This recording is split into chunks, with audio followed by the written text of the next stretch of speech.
വിശദമായ വാർത്തകളിലേക്ക്. നിയമസഭാ തെരഞ്ഞെടുപ്പിനുള്ള അന്തിമ വോട്ടർ പട്ടിക പ്രസിദ്ധീകരിച്ചു. 2,60,00,000 വോട്ടർമാരാണ് പട്ടികയിൽ ഉള്ളത്. ഏറ്റവും കൂടുതൽ വോട്ടർമാരുള്ളത് മലപ്പുറം ജില്ലയിലും കുറവ് വയനാട്ടിലുമാണ്.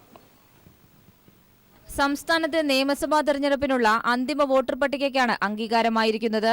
2,60,19,284 വോട്ടർമാരാണ് ആകെ സംസ്ഥാനത്തുള്ളത്. 1,35,08,693 സ്ത്രീകളും 1,25,10,589 പുരുഷ വോട്ടർമാരുമാണ് ഇതുപ്രകാരം സംസ്ഥാനത്തുള്ളത്. ഇവരിൽ 23,289 പേർ പ്രവാസി വോട്ടർമാരാണ്. ഏറ്റവും കൂടുതൽ വോട്ടർമാരുള്ളത് മലപ്പുറം ജില്ലയിലാണ്. 30.33 ലക്ഷം പേർ. കുറവ് വയനാട് ജില്ലയിലും 5.95 ലക്ഷം. വോട്ടർമാരുടെ എണ്ണം ജില്ല തിരിച്ച് ഇപ്രകാരമാണ്. കാസർഗോഡ് 9,90,513 പേർ. കണ്ണൂർ ജില്ലയിൽ 1,94,1614 വോട്ടർമാർ. വയനാട് ജില്ലയിൽ 5,95,681. കോഴിക്കോട് ജില്ലയിൽ 23,59,731 പേർ. മലപ്പുറം ജില്ലയിൽ 30,33,864. പാലക്കാട് ജില്ലയിൽ 21,86,112. തൃശൂർ 24,87,686 പേർ.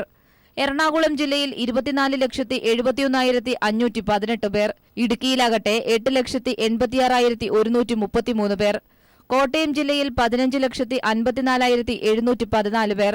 ആലപ്പുഴ ജില്ലയിൽ 16,93,155 പേർ. പത്തനംതിട്ട ജില്ലയിൽ 10,25,172.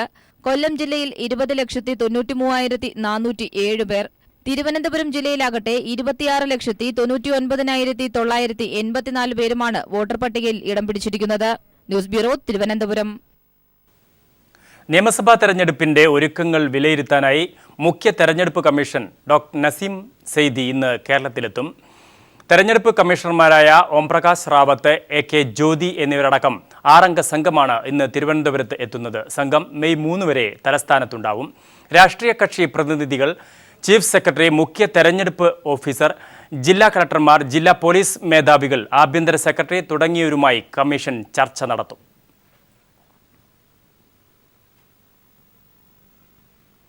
പെട്രോൾ ഡീസൽ വില വീണ്ടും കൂട്ടി. പെട്രോൾ ലിറ്ററിന് ₹1.06 ഡീസലിന് ₹2.96 കൂട്ടിയത്. വില വർധനവ് അർദ്ധരാത്രി മുതൽ നിലവിൽ വന്നു. ഏപ്രിൽ 15-ന് പെട്രോളിന് 74 പൈസയും ഡീസലിന് ₹1.30 കുറച്ചിരുന്നു. ഇതിന് പിന്നാലെയാണ് പെട്രോൾ ഡീസൽ വില വർദ്ധിപ്പിച്ചത്.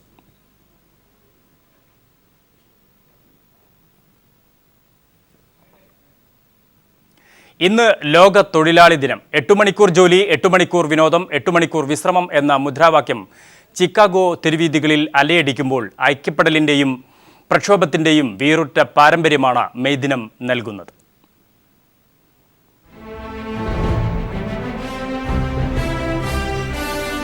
ലോക തൊഴിലാളി വർഗ ചരിത്രത്തിൽ സ്വന്തം ഹൃദയം ചാലിച്ച് ഒരുപറ്റം വിപ്ലവകാരികൾ അനശ്വരമായ ഒരു അധ്യായം എഴുതി ചേർത്തതിൻ്റെ ആവേശോജ്വലമായ ഓർമ്മദിനം മെയ് 1. മുതലാളി വർഗത്തിന്റെ അതിക്രൂരമായ ചൂഷണത്തിന്റെ വിവിധ മുഖങ്ങൾ, അതിൽ നിന്നെല്ലാം ഒരു മോചനം.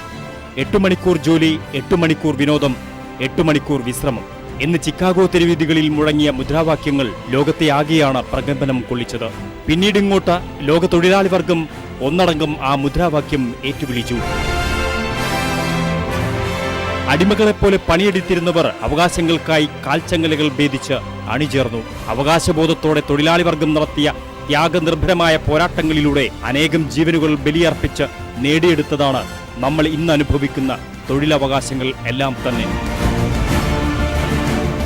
തൊഴിലെടുക്കുന്നവന്റെ അവകാശങ്ങൾ കവർന്നെടുക്കാൻ പുത്തൻ നയങ്ങളുമായി മുതലാളിമാർ അധികാരികളെ കൂട്ടുപിടിച്ച് തക്കം പാർക്കുമ്പോൾ പല മേഖലകളിലും തൊഴിലാളികൾ സമയത്തെക്കുറിച്ചും തൊഴിൽ പീഡനങ്ങളെക്കുറിച്ചും നിരന്തരം വാർത്തകൾ വരുന്ന വർത്തമാനകാല സാഹചര്യങ്ങളിൽ ചിക്കാഗോയിൽ അന്നുയർത്തിയ മുദ്രാവാക്യങ്ങൾ കൂടുതൽ പ്രസക്തിയോടെ മുഴങ്ങുന്നു. പണിയെടുക്കുന്നവന്റെ അവകാശ സമരങ്ങൾക്ക് എന്നും നിലയ്ക്കാത്ത ഊർജ്ജപ്രവാഹമായി മെയ് ദിന സ്മരണ ജ്വലിച്ചു നിൽക്കും. News desk.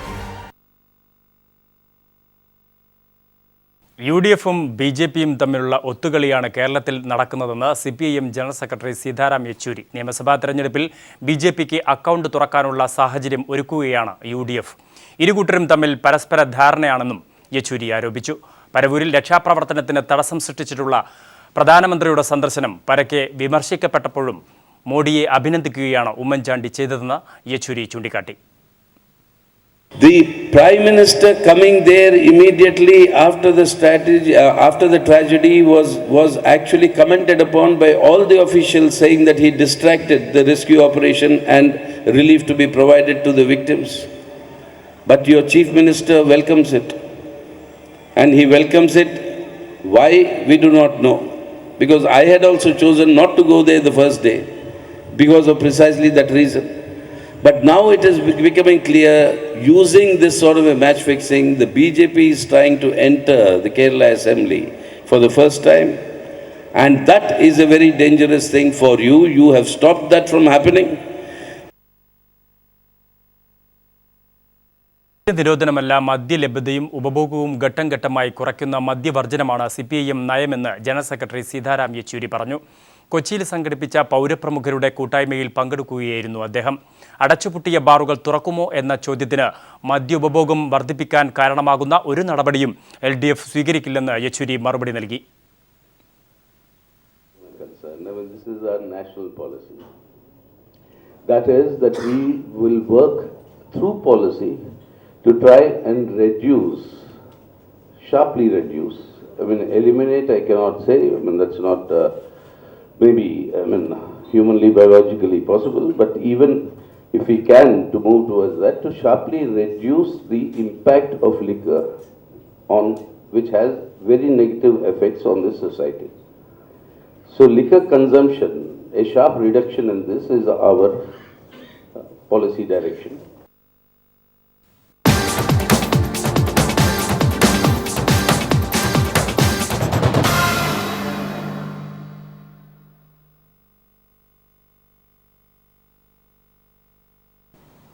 തിരികെ വാർത്തയിലേക്ക്. പാലക്കാട്ടെ തെരഞ്ഞെടുപ്പ് ചൂടിന് ആവേശം പകർന്ന പിണറായിയുടെ പ്രചാരണം. VSന് തെളിമയാർന്ന വിജയം സമ്മാനിക്കണമെന്ന് മലമ്പുഴയിൽ പ്രചാരണത്തിനിടെ എത്തിയ പിണറായി പറഞ്ഞു. CPIM ജനറൽ സെക്രട്ടറി സീതാറാം യെച്ചൂരിയുടെ പ്രചാരണം ഇന്ന് പാലക്കാട് ജില്ലയിൽ ആരംഭിക്കും. പ്രചാരണം ഉച്ചസ്ഥായിലെത്താൻ ദിവസങ്ങൾ മാത്രം ശേഷിക്കെയാണ് പിണറായി പാലക്കാടെത്തിയത്. കൊടുംചൂടിനെ അവഗണിച്ചും നൂറുകണക്കിന് പേർ പിണറായി പങ്കെടുത്ത പഞ്ചായത്ത് റാലികളിൽ എത്തിച്ചേർന്നു. മലമ്പുഴ മണ്ഡലത്തിൽ പുതുപ്പരിയാരം പഞ്ചായത്ത് LDF റാലി ഉദ്ഘാടനം ചെയ്താണ് പിണറായി VSന് വേണ്ടി വോട്ട് അഭ്യർത്ഥിച്ചത്. നമ്മുടെ നാട്ടിൽ കേരളത്തിലാകെ അദ്ദേഹം നടത്തിയ പ്രവർത്തനങ്ങളുടെ ഫലമായി പൊതുസമൂഹത്തിലാകെ അദ്ദേഹത്തിനുള്ള അംഗീകാരവുമുണ്ട്. അതും മലമ്പുഴയിലുള്ള നിങ്ങൾക്ക് നല്ലതുപോലെ തിരിച്ചറിയാൻ കഴിഞ്ഞിട്ടുണ്ട്. കുറ്റമറ്റ പ്രവർത്തനത്തിലൂടെ തെളിമയാർന്ന വിജയം അരിവാചിക നക്ഷത്രം അടയാളത്തിൽ വോട്ട് രേഖപ്പെടുത്തി സഖാവ് VSന് സമ്മാനിക്കുക എന്ന് അഭ്യർത്ഥിച്ചുകൊണ്ട് അവസാനിപ്പിക്കുന്നു. നിങ്ങൾക്ക് എൻ്റെ അഭിവാദ്യം. കാർഷിക CPIM പോളിറ്റ് ബ്യൂറോ അംഗം പ്രകാശ് കാരാടിന്റെ കേരളത്തിലെ തെരഞ്ഞെടുപ്പ് പ്രചാരണ പരിപാടികൾ ഇന്ന് ആരംഭിക്കും. ഇടുക്കി ജില്ലയിലാണ് പ്രകാശ് കാരാടിന്റെ ആദ്യ ദിവസത്തെ പരിപാടി. രാവിലെ 11-ന് മൂന്നാറിലും ഉച്ചയ്ക്ക് 2-ന് ശേഷം ചെറുതോണിയിലും 4-ന് കൂട്ടാറിലും പ്രകാശ് കാരാട് പ്രസംഗിക്കും.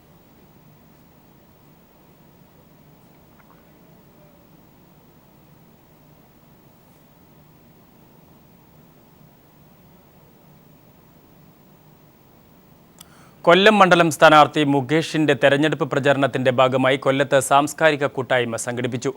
UDFന്റെ അഴിമതി മുതൽ മദ്യനയത്തെ വരെ പരിഹസിച്ച് നടൻ ഇന്നസെന്റ് കൂട്ടായ്മ ഉദ്ഘാടനം ചെയ്തു. മമ്മൂട്ടിയും പറഞ്ഞു, മോഹൻലാലും പറഞ്ഞു, ഇവരെല്ലാവരും പറഞ്ഞു നല്ല കാശടിച്ച് മാറ്റാട്ടോ എന്ന് പറഞ്ഞു. ദുഃഖം പറയുകയാണ് എൻ്റെ പൊന്നു സഹോദരി സഹോദരന്മാരെ. 2 കൊല്ലം കഴിഞ്ഞു, 10 പൈസ ഒരാൾ ഇന്ന് വരെ എനിക്ക് കൊണ്ടുപോകും. എന്തവർക്ക് എൻ്റെ വീടിന്റെ വഴി അറിയില്ലേ? എനിക്കും വേണ്ട, പക്ഷേ അവിടെ ഇവിടെയും കൊടുക്കുന്നു എന്ന് കേൾക്കുമ്പോൾ ഒരു കൊതി തോന്നിയത് കൊണ്ട് ഞാൻ പറഞ്ഞു. കൊല്ലം വാടി കോസ്റ്റൽ ലൈബ്രറിക്ക് മുന്നിൽ നടന്ന സാംസ്കാരിക കൂട്ടായ്മയിൽ ജനസാഗരം സാക്ഷികളായി. സോളാർ അഴിമതിയെ തന്റെ സ്വതസിദ്ധ ശൈലിയിൽ ഓർമ്മപ്പെടുത്തിയും UDFന്റെ മദ്യനയത്തെ പരിഹസിച്ചും ഇന്നസെന്റ് ഇടതുപക്ഷം വിജയിക്കേണ്ടതിന്റെ ആവശ്യകതയെക്കുറിച്ച് ജനങ്ങളെ ബോധ്യപ്പെടുത്തി. നിങ്ങളൊക്കെ വിചാരിക്കും ഡോക്ടർ ഗംഗാധരന്റെ മരുന്നുകൊണ്ട് മാത്രമാണ് ഇന്നസെന്റ് രക്ഷപ്പെട്ടതെന്ന്. അല്ല, ഈ സോളാറും കൂടിയാണ് എന്നെ രക്ഷപ്പെടുത്തിയത്. രണ്ടാമത് ക്യാൻസർ വന്നു, ഒന്ന് മാറി നിൽക്കും, അടുത്ത ആഴ്ച വീണ്ടും പ്രശ്നത്തിൽ. ആ സമയത്താണ് ഓരോരുത്തരുടെ പേരുകൾ അവരിങ്ങനെ പറയാണ്. നാളെ ഞാൻ മറ്റയാളുടെ പേര് പറയും, ഒരാഴ്ച കഴിഞ്ഞാൽ മറ്റവന്റെ പേര് പറയും. അപ്പൊ നമുക്ക് ഭയങ്കര ആകാംക്ഷ, കാരണം എല്ലാവരുടെ പേര് വരുന്നത് സുഖല്ലേ കേൾക്കാനും ഇതിനൊക്കെ. കൊല്ലം മണ്ഡലം ഇടതുപക്ഷ സ്ഥാനാർത്ഥി മുകേഷ്, CPIM പോളിറ്റ് ബ്യൂറോ അംഗം MA ബേബി, CPIM കൊല്ലം ജില്ലാ secretary KN Balagopal, K Varadarajan, Kainagiri Thankaraj, Suresh, E Rajendran, Manilal, advocate Vijayakumar തുടങ്ങിയവർ പങ്കെടുത്തു. News bureau, Kollam.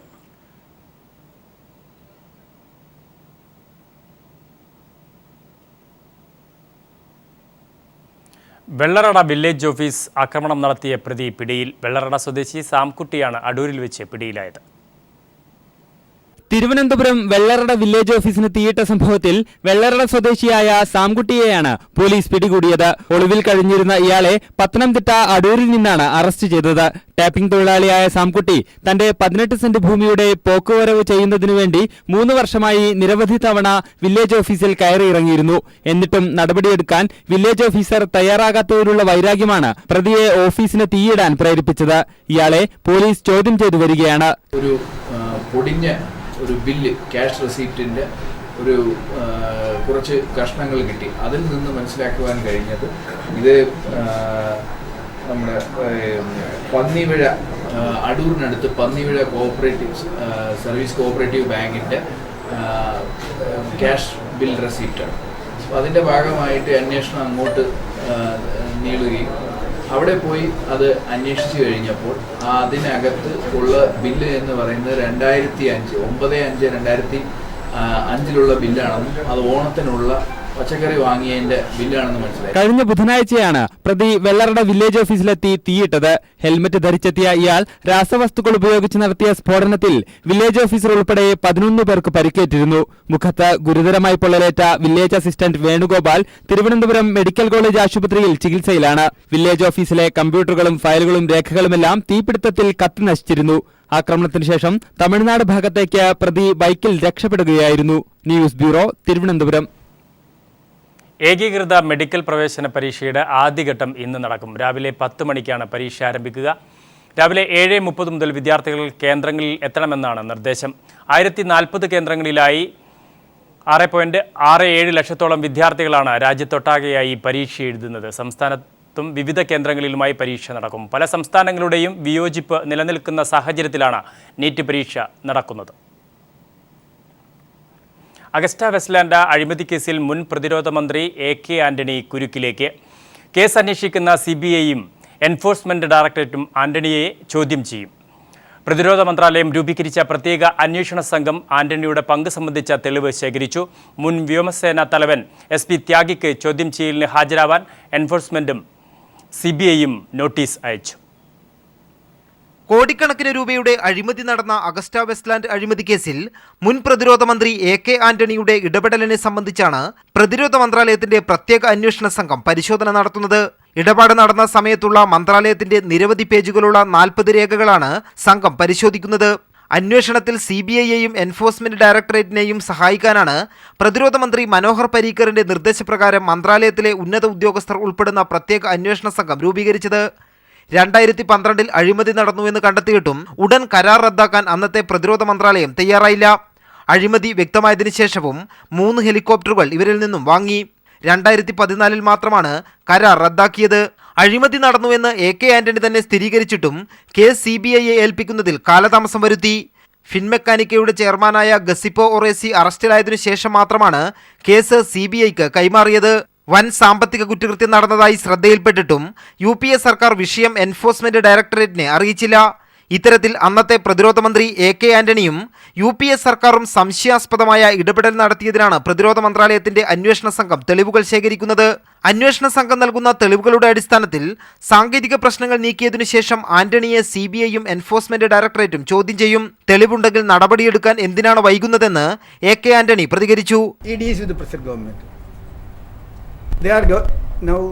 Next month they complete 2 years. Why delay? If evidence is with them, why delay? Take actions, strong actions against the bribe givers, bribe takers. Along that, now the company is convicted. Take action as the company also. ചോദ്യം ചെയ്യലിന് ഹാജരാകണമെന്നാവശ്യപ്പെട്ട് മുൻ വ്യോമസേനാ തലവൻ SP ത്യാഗിക്ക് CBIയും enforcement ഡയറക്ടറേറ്റും notice അയച്ചു. ഒരാഴ്ചക്കുള്ളിൽ CBI ആസ്ഥാനത്ത് ഹാജരാകാനാണ് നോട്ടീസിൽ ആവശ്യപ്പെട്ടിരിക്കുന്നത്. News bureau, Delhi. വിശ്രമജീവിതം കൃഷിക്ക് വേണ്ടി ചെലവഴിക്കുന്നതിലൂടെ സംതൃപ്തി കണ്ടെത്തുകയാണ് തൃശൂർ സ്വദേശി വേണുവും കുടുംബവും. റിട്ടയർമെന്റിന് ശേഷമുള്ള ഒഴിവുവേളകളിലാണ് കൃഷി ആരംഭിച്ചതെങ്കിലും വേണുവിന് ഇതൊരു നേരം പോക്കല്ല. പുരയിടത്തോട് ചേർന്നുള്ള 40 സെന്റിലാണ് ഇവരുടെ കുടുംബ കൃഷി. കുടുംബപരമായി കാർഷിക പാരമ്പര്യമുണ്ടെങ്കിലും BSNL ജീവനക്കാരനായിരുന്ന വേണുവിന് കൃഷിയിൽ സജീവമാകാൻ കഴിഞ്ഞത് റിട്ടയർമെന്റിന് ശേഷമാണ്. തൃശൂർ കോട്ടപ്പുറത്തെ പുരയിടത്തോട് ചേർന്നുള്ള 40 സെന്റിലാണ് വേണു സമ്മിശ്ര കൃഷി ആരംഭിച്ചത്. ഓരോ തരിമണ്ണിനെയും അടുത്തെറിഞ്ഞ് കൃഷിക്കിറങ്ങിയ വേണുവിനെ സഹായിക്കാൻ ഭാര്യ തനൂജയും ഒപ്പം ചേർന്നു. ആദ്യഘട്ടത്തിൽ കപ്പയും വാഴയുമാണ് നട്ടതെങ്കിലും വെണ്ട, വഴുതന, പയർ, മത്തൻ, കുമ്പളം, പാവയ്ക്ക എന്നിവയൊക്കെ പിന്നാലെ എത്തി. വളർച്ചയ്ക്ക് കരുത്തു പകരാനും കീടങ്ങളെ തുരത്താനും ജൈവമാർഗ്ഗങ്ങൾ മാത്രമാണ് ഉപയോഗിക്കുന്നത്. വീട്ടിലെ ആവശ്യം കഴിഞ്ഞാൽ വിൽപ്പനയ്ക്ക് നൽകാനും പച്ചക്കറികൾ ധാരാളമുണ്ടാകും. സാമ്പത്തിക നേട്ടത്തിന് പുറമെ സ്വന്തമായി കൃഷി ചെയ്യുന്നതിന്റെ സംതൃപ്തി ഒന്ന് വേറെ തന്നെയാണെന്നാണ് വേണുവിന്റെ അഭിപ്രായം. ജോലിയുള്ള സമയത്താണെങ്കിലും ജോലിക്ക് പോകുന്നതിന് മുമ്പ് ഞാൻ കുറച്ച് നേരം ഒരു 2 മണിക്കൂറോളം പറമ്പിലൊക്കെ അത്യാവശ്യം പറ്റാവുന്ന പണി ചെയ്യും. എന്നിട്ട് ജോലിക്ക് പോകും. ഇപ്പോൾ റിട്ടയർമെന്റ് അതിന് ശേഷം ഫുള്ളായിട്ട് 7 മണിക്ക് കയറി കഴിഞ്ഞാൽ ഒരു 11 മണി വരെ നമുക്ക് ഒരു ഇങ്ങനെ നടക്കും. ഈ പറമ്പൊക്കെ നടക്കുമ്പോൾ ഒരു സുഖം വേറെ. 6ലധികം വ്യത്യസ്ത ഇനം വാഴകൾക്ക് പുറമെ നിരവധി ഫലവൃക്ഷങ്ങളും വള്ളിച്ചെടികളും തോട്ടത്തിലുണ്ട്. വിവിധ ഇനം മുളകുകളുടെ ശേഖരവും ഇവിടെയുണ്ട്. 40 സെന്റിലെ കൃഷിയിടത്തിൽ ഇനിയും കൂടുതൽ വിളകളിറക്കാനുള്ള പരിശ്രമത്തിലാണ് വേണുവും കുടുംബവും. News bureau, Thrissur.